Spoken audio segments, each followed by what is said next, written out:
Om Namo Bhagavate Vasudevaya.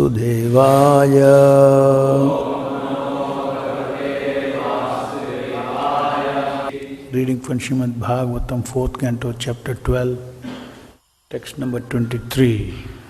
Vyaktasya prameyasya nana shakti udasya cha vaichikrshitam tata ko vedata swasambhavam. Translation purport by Srila Prabhupada ki jai. The absolute truth, transcendence, is never subject to the understanding of the imperfect sensory endeavor, nor is he subject to direct experience. He is the master of varieties of energies, like the full material energy, and no one can understand his plans or actions. Therefore, it should be concluded that although he is the original cause of all causes, no one can know him by mental speculation. Purport. The question may be raised, since there are so many varieties of philosophers theorizing in different ways, which of them is correct? The answer is that the absolute truth, transcendence, is never subject to direct experience or mental speculation. The mental speculator may be called Dr. Frog. The story is that a frog in a 3-foot well wanted to calculate the length and breadth of the Atlantic Ocean on the basis of his knowledge of his own well. But it was an impossible task for Dr. Frog. A person may be a great academician, scholar or professor, but he cannot speculate and expect to understand the absolute truth, for his senses are limited. The cause of all causes, the absolute truth, can be known from the absolute truth himself, and not by our ascending process to reach him. When the sun is not visible at night, or when it is covered by a cloud in the day, it is not possible to uncover it, either by bodily or mental strength or by scientific instruments, although the sun is there in the sky. No one can say that he has discovered a torchlight so powerful that if one goes on a roof and focuses a torchlight in the night sky, the sun will be seen. There is no such torchlight, nor is it possible. The word avyakta, unmanifested, in this verse indicates that the absolute truth cannot be manifested by any strain of so-called scientific advancement of knowledge. Transcendence is not the subject matter of direct experience. The absolute truth may be known in the same way as the sun covered by a cloud or covered by night. For when the sun rises in the morning in its own way, then everyone can see the sun, everyone can see the world, and everyone can see himself. This understanding of self-realization is called Atma Tattva. Unless, however, one comes to this point of understanding Atma Tattva, one remains in the darkness in which he was born. Under the circumstances, no one can understand the plan of the Supreme Personality of Godhead. The Lord is equipped with varieties of energies, as stated in the Vedic literature. Parasya Shaktir Vividhaiva Shuyate. He is equipped with the energy of eternal time. Not only does he have the material energy which we see and experience, but he also has many reserve energies that he can manifest in due course of time when necessary. The material scientist can simply study the partial understanding of the varieties of energies. He can take up one of the energies and try to understand it with limited knowledge, but still it is not possible to understand the absolute truth in full by dint of material science. No material scientist can foretell what is going to happen in the future. The Bhakti Yoga process, however, is completely different from so-called scientific advancement of knowledge. A devotee completely surrenders unto the Supreme who reveals himself by his costless mercy. As stated in the Bhagavad Gita, Dadami Buddhi Yogam Tam. The Lord says, I give him intelligence. What is that intelligence? Yena mam upayanti te. The Lord gives one the intelligence to cross over the ocean of nations and come back home, back to Him.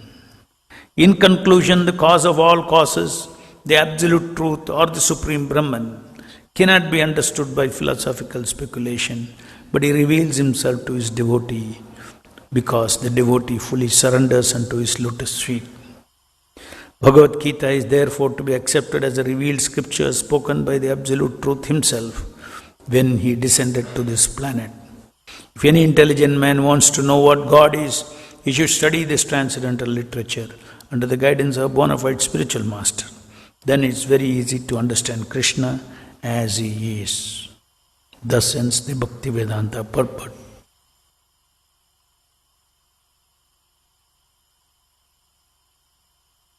So a very important principle of God realization and self-realization is being revealed by Swami Manu to Dhruva Maharaj.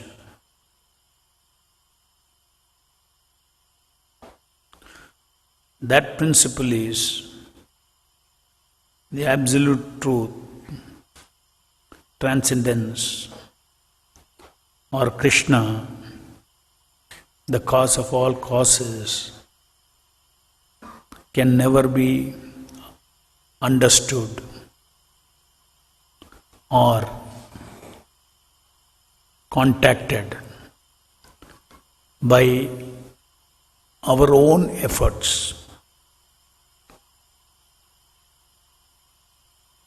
The unlimited cannot be grasped by the limited mind, limited intelligence of the living entities.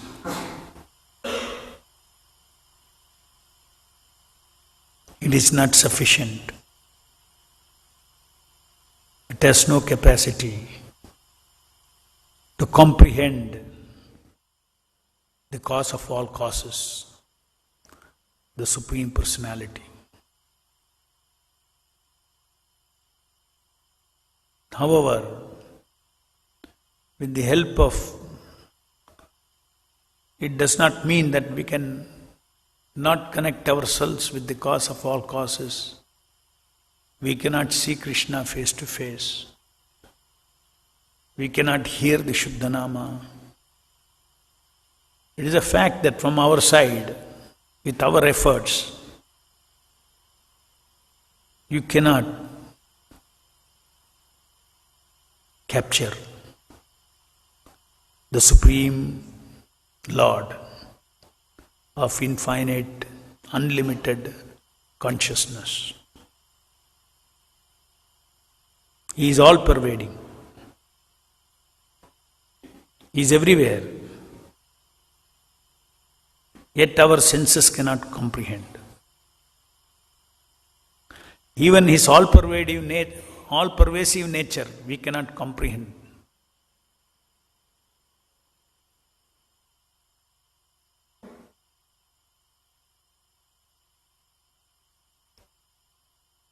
But if He desires that I want to reveal myself to my devotee, then He gives him special intelligence, special senses, special eyes. Just like Arjuna, He wanted to show him one small aspect of His opulence, the Vishwarupa. He gave him the special eyes to see that.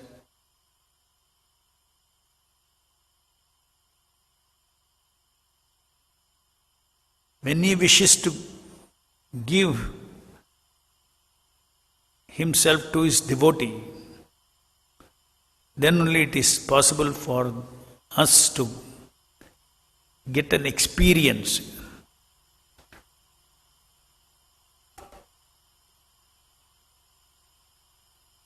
Get an experience means manifest before our senses. That manifested presence of the Lord can happen only by the mercy of the Lord. He has to will. Here is my devotee who is desperate to hear me, to see me, who is desperate to experience my presence.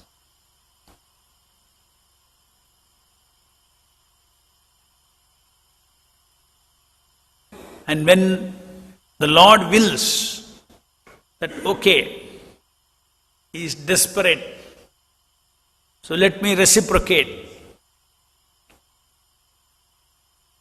Let me touch his small consciousness. We have very tiny consciousness. We all have experience of tiny consciousness.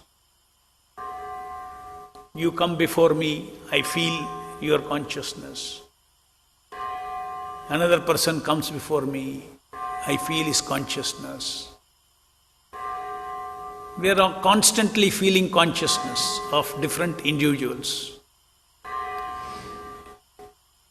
Exactly in the same way, we are unable to directly perceive the unlimited consciousness, the Supreme Personality of Godhead, Krishna. Feeling his unlimited consciousness is called Krishna consciousness. So one can, when one is struggling to be Krishna conscious by following the instructions of the spiritual master,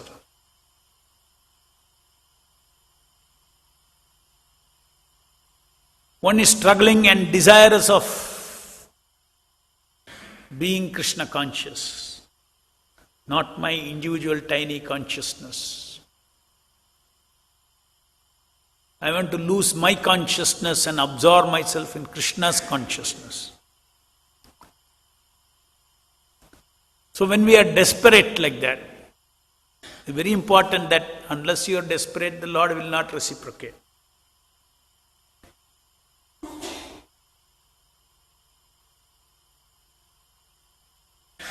Ye tamam prapadhyante tam state bhajamiham. I am fed up of this tiny consciousness. I am fed up of this false ego. May the Lord's real ego touch me. When I chant Hare Krishna, Krishna Krishna, Hare Hare, Hare Rama, Rama Rama. We can only desire. But he has to decide to touch our tiny consciousness in a manifest way. He is everywhere.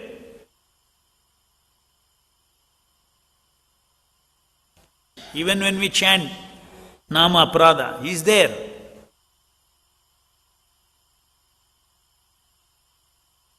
In his unmanifest presence.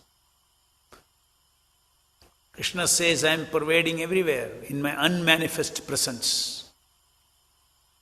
His presence is there, but he is not manifest to my senses. That's very simple to understand.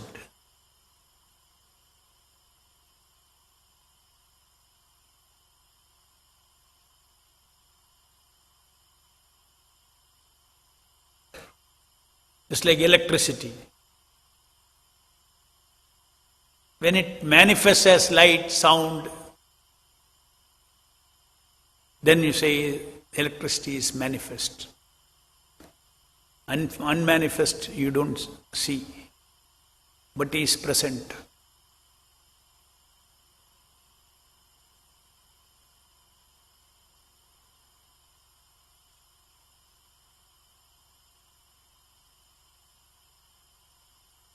So the process of experiencing directly the Supreme Lord's form, name, activities. They're all Krishna. There's no difference between Krishna, his name, his form, his activities, his leelas, his qualities. If one has to have a direct experience of Krishna and any of his qualities or his name, then the devotee should have developed a very deep desire, should develop a deep desperation.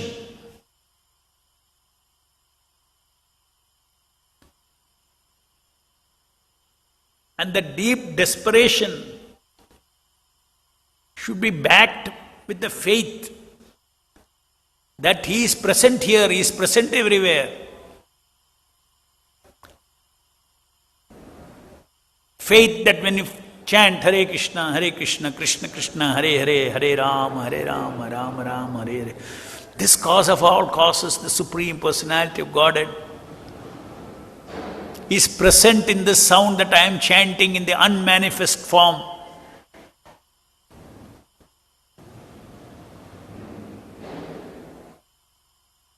But I am begging for his manifest presence. So unless one begs for his manifest presence, for instance, in japa, the effort for manifest presence is to follow the instructions of spiritual master to make one's chanting offenseless. There is a goal for that. Unless I am offenseless in my chanting, and after being offenseless in my chanting, at least have the spirit of being offenseless, then Nama, which is Krishna himself, by his pure sweet will, he manifests to the devotee as a taste for Nama, step by step. So, and such manifestation of the Lord is costless, not because you have worked very hard. You work any amount of hard, and if you believe that my hard work made Krishna come before me, that costlessness should always be there. Whatever I try, it is only an indication of my desire. It is not the real cause of... Just like in the material world, you cannot see something, but if you have a powerful telescope, you can see the planets. With a powerful instrument, you can capture. The other planet cannot say, I will not show myself to you. No, you have a powerful telescope, you will see him. Similarly, if you have powerful determination, I will see God, there is no guarantee you will see God. God has to show himself. And to different degrees,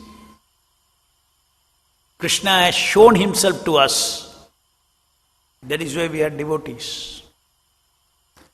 Shown little, more, somebody more, someone more. That is why we have that strong faith. That is why we want to serve him the whole day.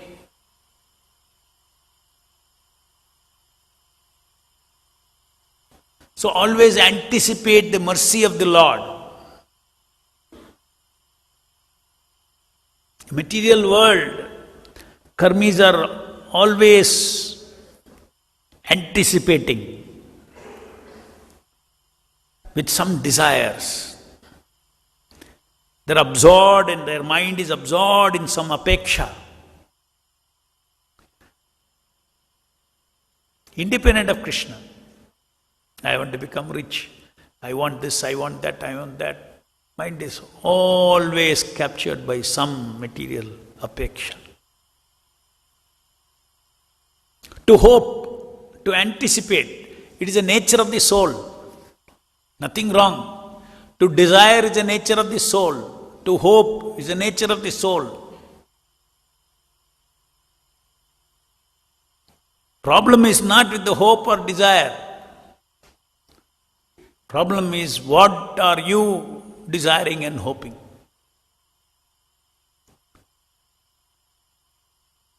The material world karmis are so enthusiastic. If you don't have hope, you cannot be enthusiastic. But it is all an imitation, a false enthusiasm, false hope, all these things. According to their karma, that hope and desire will be fulfilled or not fulfilled. When he is not fulfilled, he is depressed. When he is fulfilled, he is happy.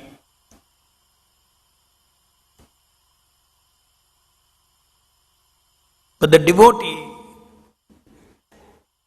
he also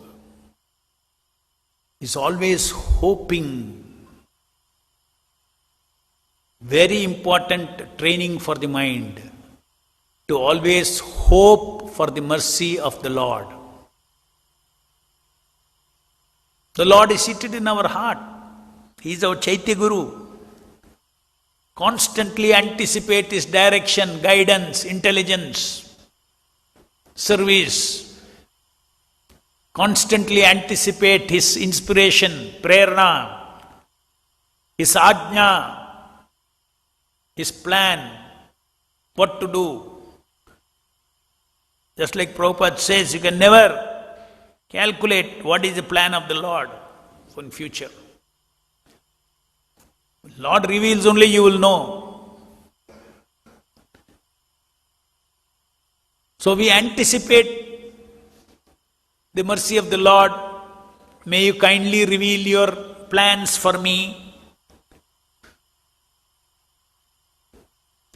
May you kindly lead me day after day.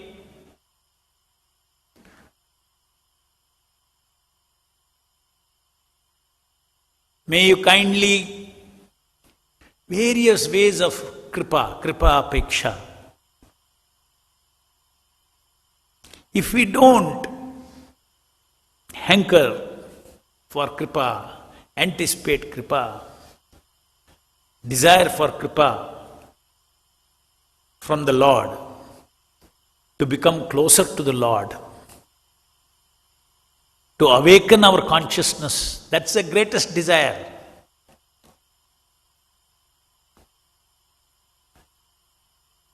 When can I know you more?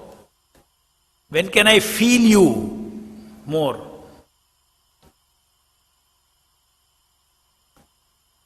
And the Lord in the heart, Prabhupada says, just like you are near a flower, how you smell the flower, the same way the Paramatma smells our desires. And ye thamam prapadyante tamsate bhajamiham. When you are desperate, then He helps us with intelligence. If any extra senses are required, He will give us that extra senses. As He did for Arjuna, special senses. Before showing His universal form, He said, you cannot see with your material eyes. The Lord is inconceivable, immeasurable, apremeya. Avyaktasya aprameyasya. He is unmanifest, immeasurable.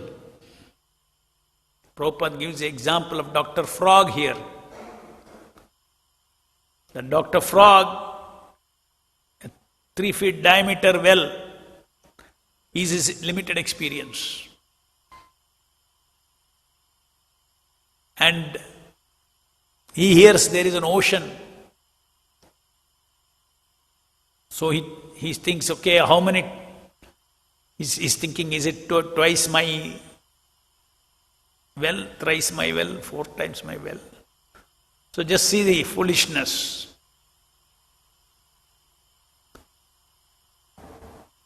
That is Dr. Frog. Similarly, the scientists today, Prabhupada calls them all as Dr. Frog PhD. Why? Krishna's Vaibhava is so unlimited. They are seeing, okay, this is the end of the universe, this, we can see this galaxy going on, expanding. So seeing with the telescope means what? Seeing with the instrument of light. Light is one of the energies of the Lord. And the light that they see, we see, the speed of light, though light is very fast, there is a finite limit to the speed of light. So they can calculate how long it will take for that light to come. For instance, if they are seeing, see, if I see this microphone, I see you, it hardly takes any time for the light from you to travel to me. So I am practically seeing you now. Suppose I am seeing the light of a star far away.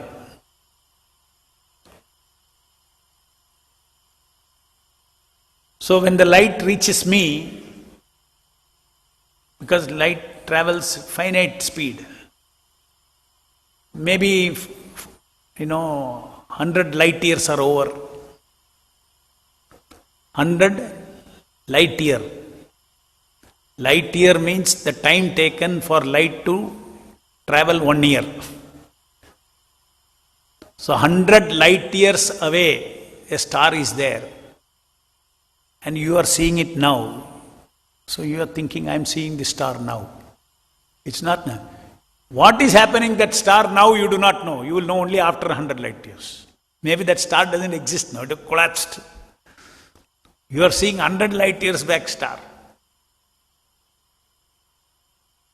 So Krishna's scale of time, Krishna's scale of space is so unlimited that scientists cannot capture even his energy. They cannot even understand his energy. Just like Krishna is unlimited, his energies are unlimited. Even his energies they are not able to capture.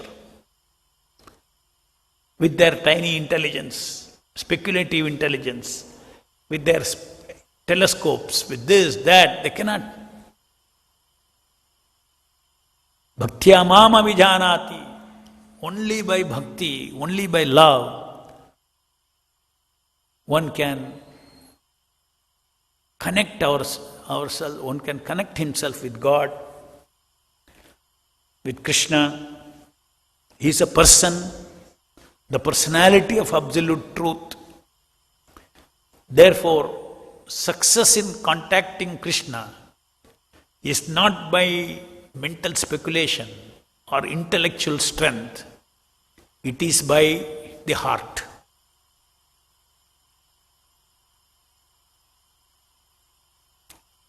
Nothing moves Krishna except love. Priti. Surrender, as Prabhupada says, surrender.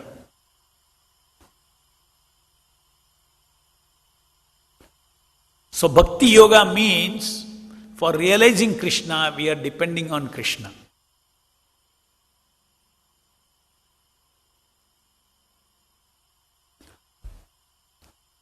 So devotee should train the mind to always anticipate the inconceivable mercy of the Lord upon me, so that I can save myself from this material world, so that I can save myself from this ignorance of material life, so that I can experience what is eternal life.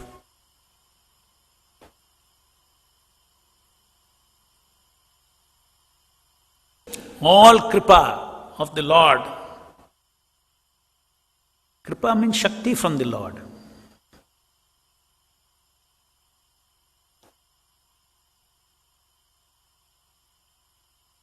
Krishna has to be understood with his Shaktis. So when he is very merciful, then he gives us the dadami buddhi yogam tam yena mam upayantite. Ultimately, to understand Krishna, you need buddhi. With speculative buddhi, you cannot approach Krishna. So doesn't mean with buddhi you cannot approach Krishna. But buddhi given by him, you can approach Krishna. We can understand Krishna.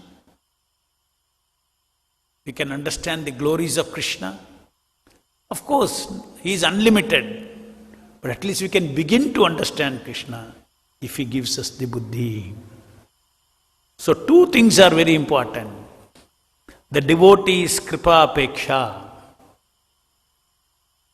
dependence for everything, begging for everything, anticipating his mercy. This is one of the principles of 6 guidelines of surrender that the devotee has to practice.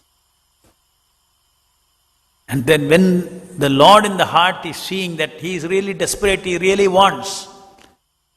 Because when you want something really 24 hours, you will be thinking of it. Then you say, okay, you really want. Is it not? Something you want. But when you desperately want, 24 hours you will be thinking.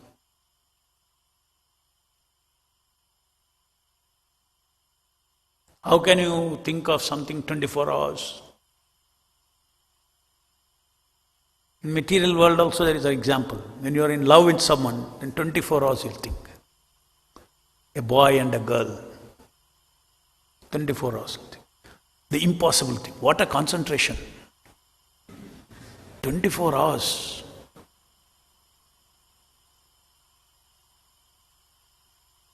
Is a very good example. In other words, if I want Krishna 24 hours a day, I also have to awaken my love for Krishna.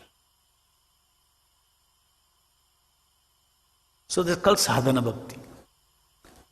Guru says how to awaken that love for Krishna. You are his part. You have that love. How to awaken? By association. So the entire sadhana bhakti is based on association of the Lord and his energies. Wherever the Lord is there, his energies are also there. Wherever sun is there, sunlight is there. You cannot separate sun from sunlight. You cannot separate Krishna from Krishna's energy. So first we associate with this energy. We cleanse ourselves with the Shakti that comes from his energies. His energies are, in the material world, the energies are Asat, Achit and Jadananda energies. These energies only cover the consciousness of the living entity. Now we want an energy that will uncover. That energy is Sat, Chit and Ananda energy. It's all about energy. Why we are in Maya? Because Maya is an energy which has captured us. If the Maya energy leaves us, then we become liberated. If Krishna's internal energy captures us, we are free from Maya energy. And who is the controller of all the energies? The energetic, Krishna. Is it not? That is why Daiviyesha gunamami mama maya dhurateya mameve prapadhyante maya metam tarantite. Maya energy, Krishna says, release. He is struggling. He is determined to come to me. He is not giving up. He's chasing every minute, every day he's chasing for realizing me. Just one order from Krishna, release him. You become a liberated soul. No more three modes of material nature will attack us. All these are possible only by... So Krishna will release his other energy. So we will absorb ourselves in that energy.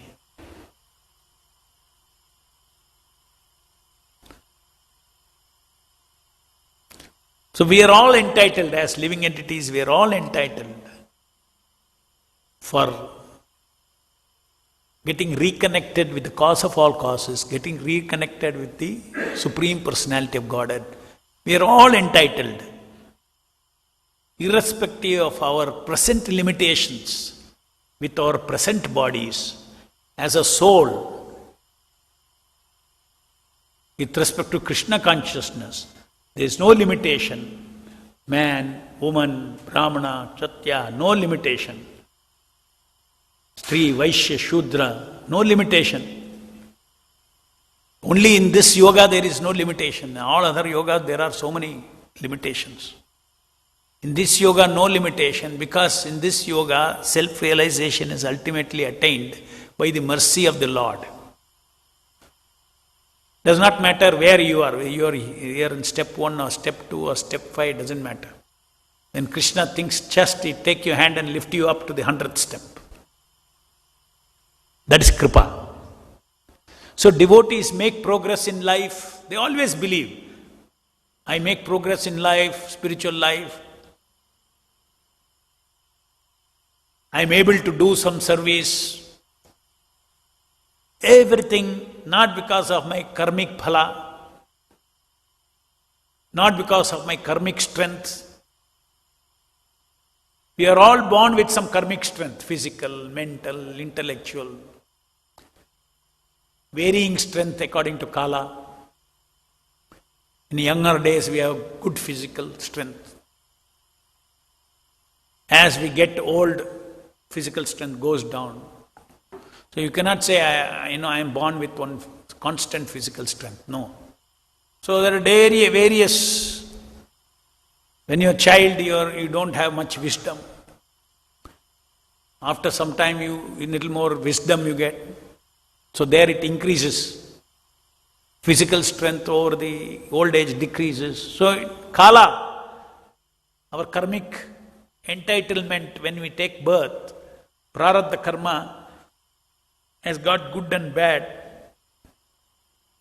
So with the help of our Prarabdha, we should not think. We should think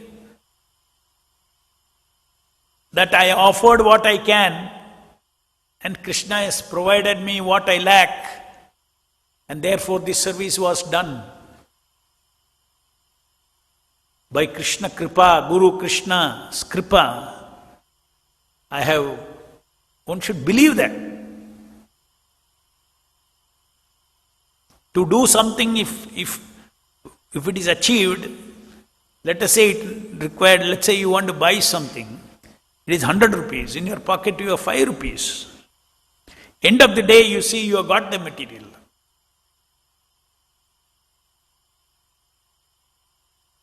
You should not believe that 100 rupees was mine. I offered my 5 rupees. Krishna gave me 95 rupees. So I got the thing. I achieved. I succeeded. That 5 also is like whatever Krishna has given me only. Nothing belongs to us. Our karmic strength, our body, everything is given at the beginning of life. Each body, it is given to us. It's our pocket money. As far as karmis are concerned, nothing, not 1 paisa more than pocket money. That is your life. But devotees, they are born with the pocket money. Lord is so kind. Le lo. Why?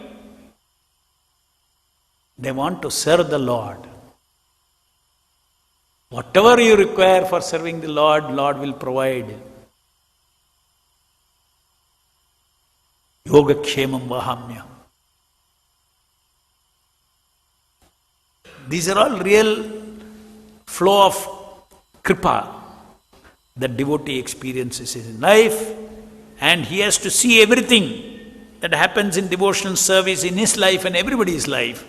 He has to see the role of Krishna, he has to see the part of Krishna, how inconceivable things the tiny living entity can do. It can do with constant kripa apeksha. And when we do kripa apeksha, very important, if we desire specific things from Krishna, then it amounts to ordering Krishna. It's very important. Karmis specifically pray for this and that and all those things.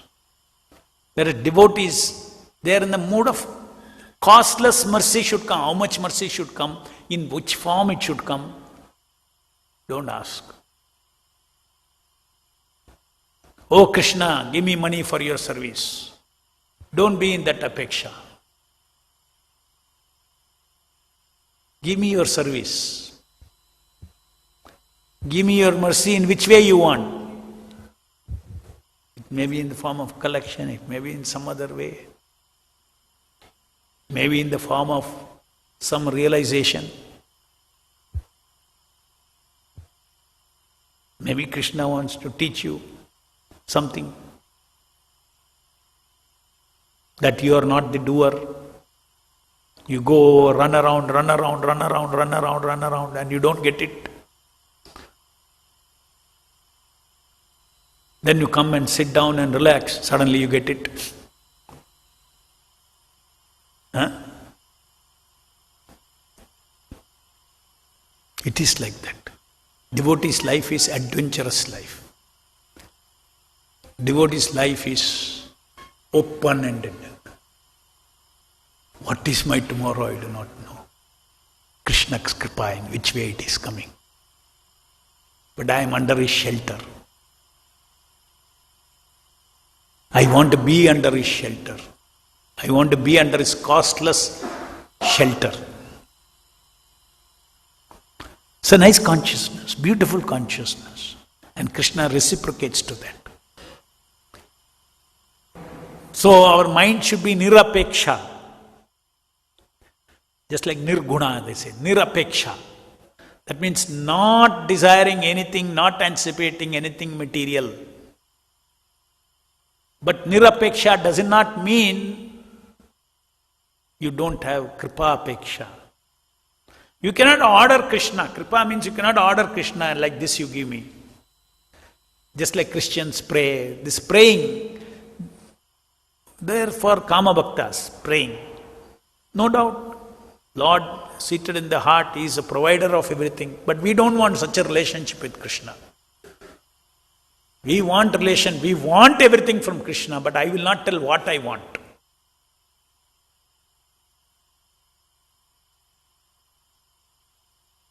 We want everything from Krishna because we know that we are dependent upon Krishna. There is no existence for me without Krishna.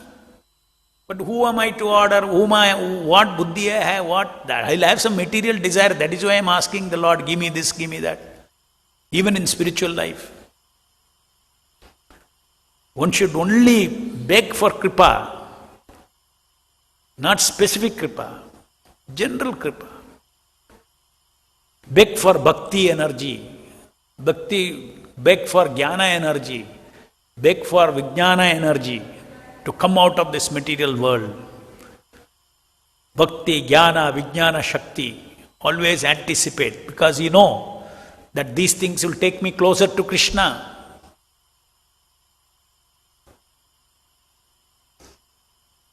So this is a very wonderful and an important principle that you cannot know God unless God makes Himself known to you.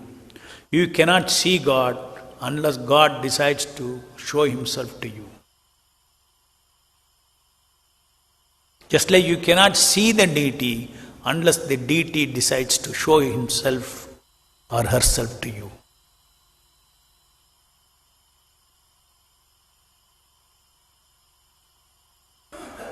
We try to see the deity, but a day will come when you feel the deity is seeing you. And the deity is seeing you experience. You cannot mentally speculate. Okay, it has to be real.